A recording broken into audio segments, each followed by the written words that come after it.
around it. And since I was the best baseball player in the 6th grade, I loved it because if you hit a ball over the fence, everybody knew about it. And I did often. And we would play baseball, and we would play basketball, and we would play and play and play. I don't ever remember being tired or weary. But Isaiah said, even young people get tired. So I have to rethink it. So I get past the end of the day and playing, and I ride my bike back home. And I get to my little bedroom, which was 8 by 8. And I lay down on the bed, and that's the last thing I remember. Maybe I was more tired than I thought. Maybe I was worn completely out. And Isaiah's right. Even young people get tired and weary. And then he goes on to say,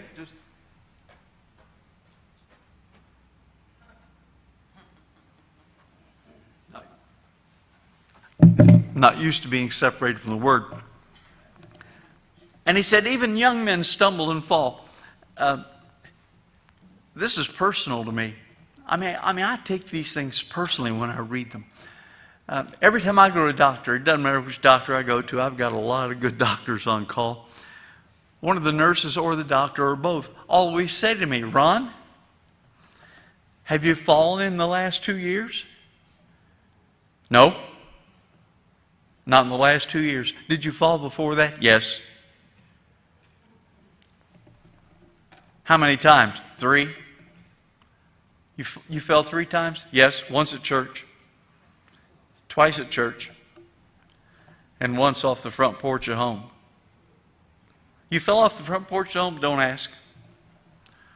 So are you afraid of falling? No. But I don't want to. It hurts. Young men stumble and fall. Well, okay.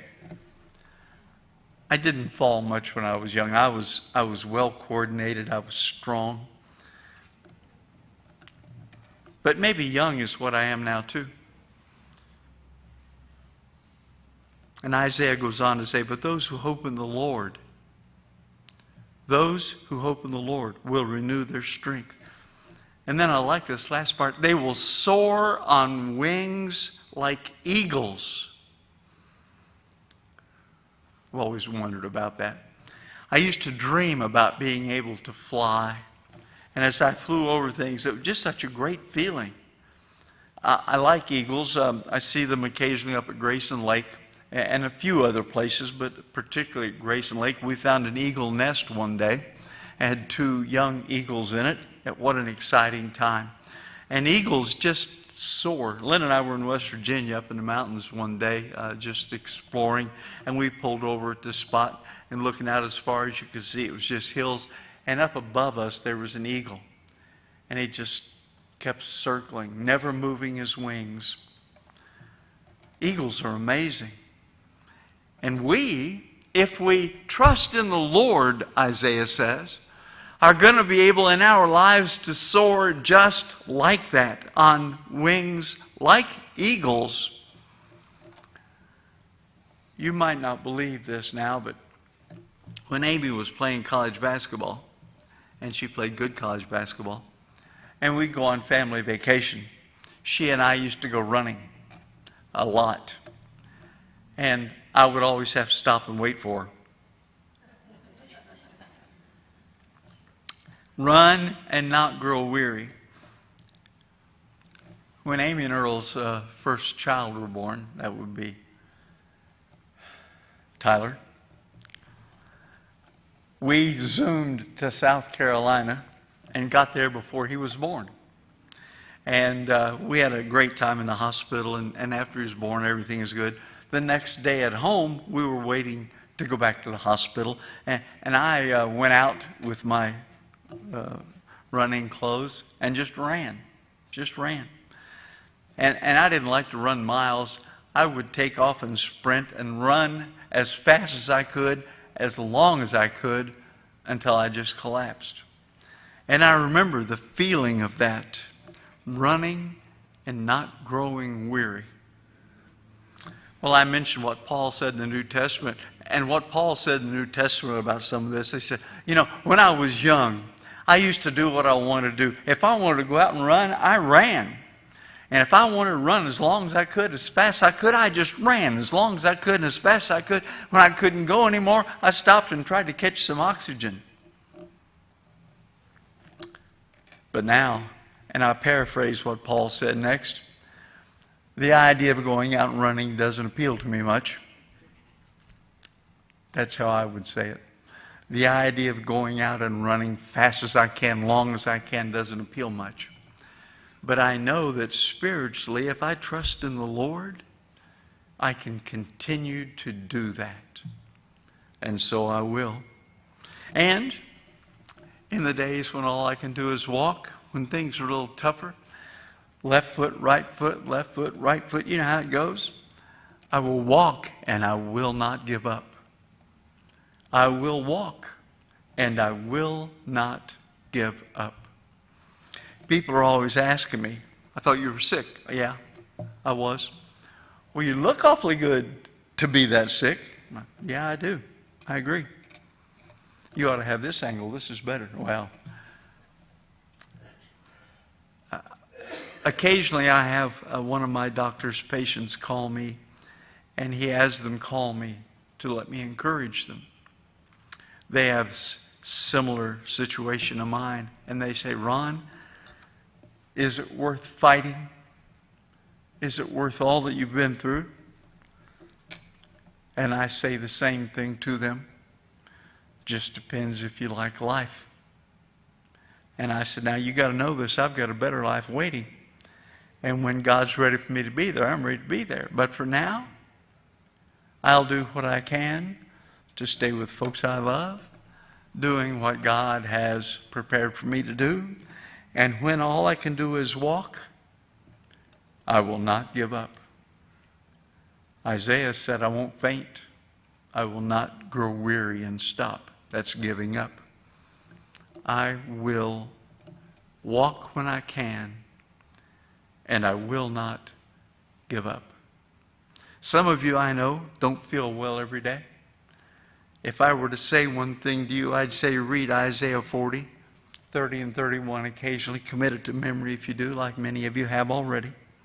And when you get down to the bottom, remind yourself, I will walk. If that's what I can do, I will walk, and I will not give up. We go from there to Isaiah 43.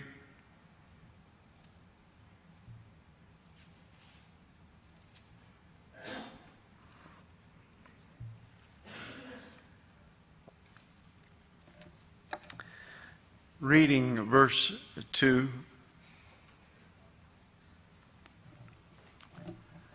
This is Isaiah, and he's talking to the Jewish people, and they know exactly what he means. As we read this, unless it's explained to us or unless we know the background, we might not know what it says, but Isaiah is saying to the Jewish people, keep this in mind. Think about this and keep it in mind.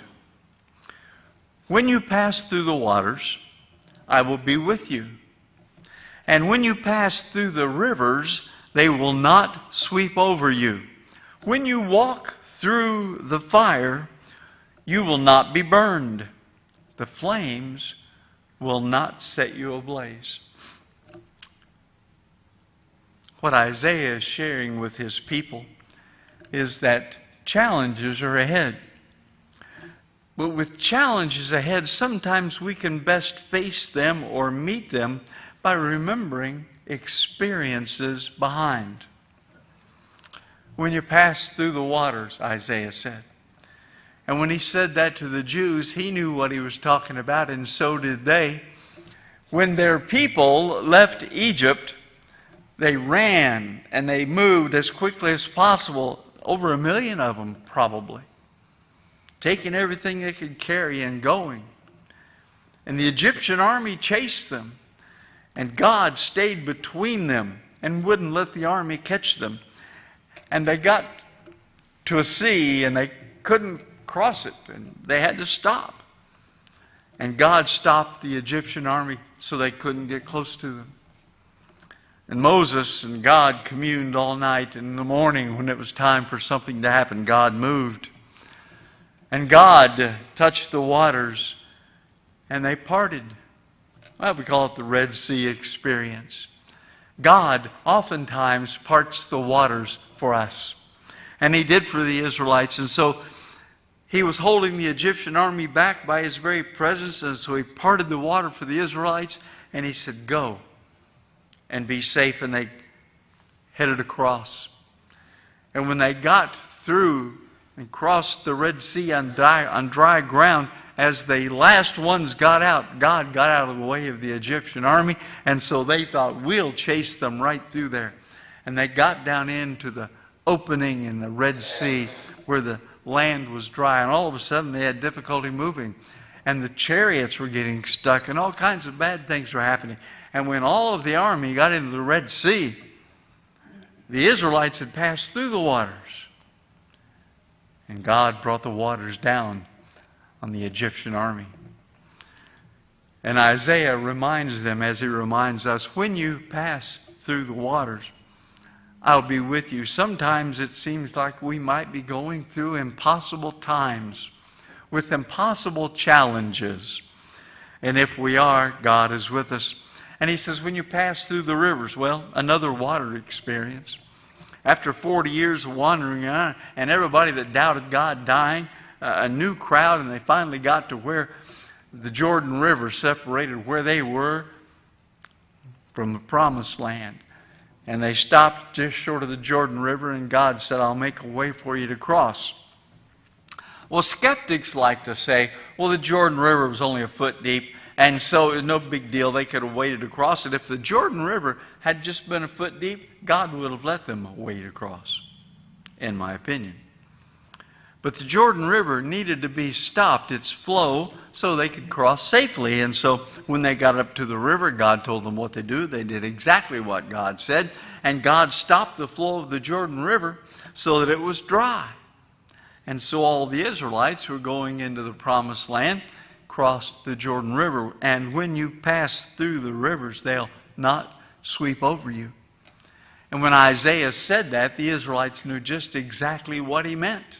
God will make a way for you when there seems to be no way possible. That's how God does. If you like those two, the third one's my favorite. When you walk through the fire, well, immediately for the Israelites, for anybody who knows the Old Testament, as soon as you start saying walking through fire, we start thinking about my three buddies, Shadrach, Meshach, and Abednego, or their other names, Hananiah, Mishael, Azariah. Well, their buddies were jealous of them, so they told lies on them, and they got them arrested, and they were told they'd be thrown into a fiery furnace, and if they did this and did that, and of course they were faithful to God, and so they were grabbed and they were brought to the opening of the fiery furnace, and it was heated up hotter than ever. It was given much more fuel, and air was forced through it, so the flames would consume them immediately. Shadrach, Meshach, and Abednego, three faithful Hebrew young men, said, you can do what you want to with us. We'll not turn our back on our God. So go ahead, king. It's your decision. And so he had them thrown into the fire.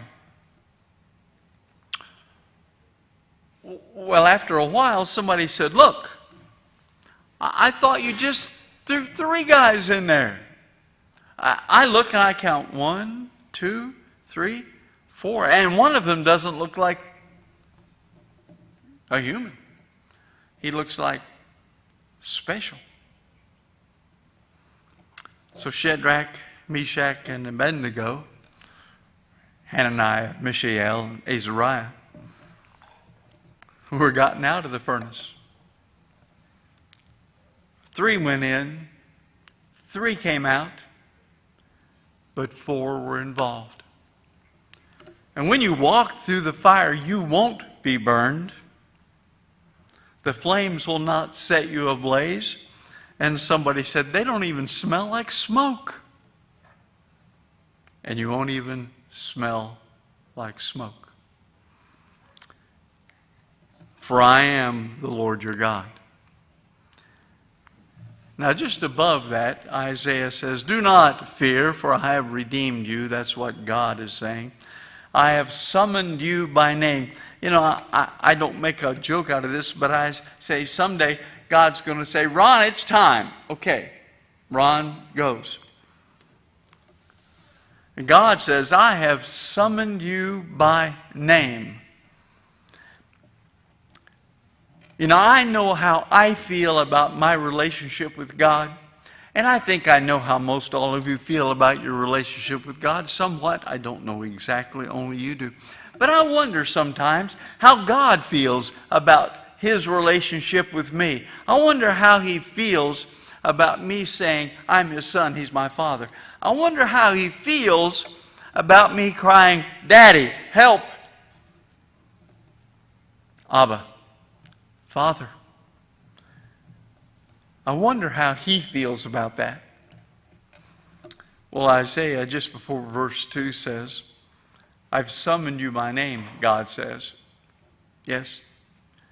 And then He says the magic words, you are mine.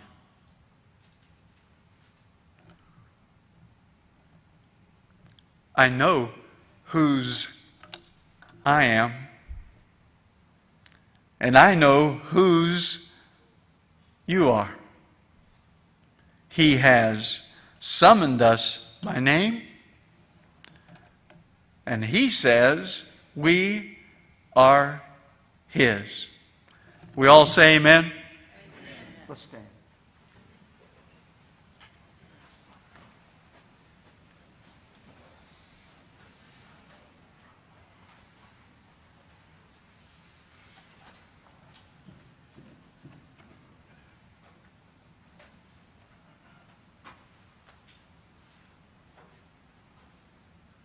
I know this won't go out. That's okay. I want to be here. I have, God said, summoned you by name. He knows us. He knows who we are. He knows what we've done. And He calls us by name anyway. He doesn't say, hey, you.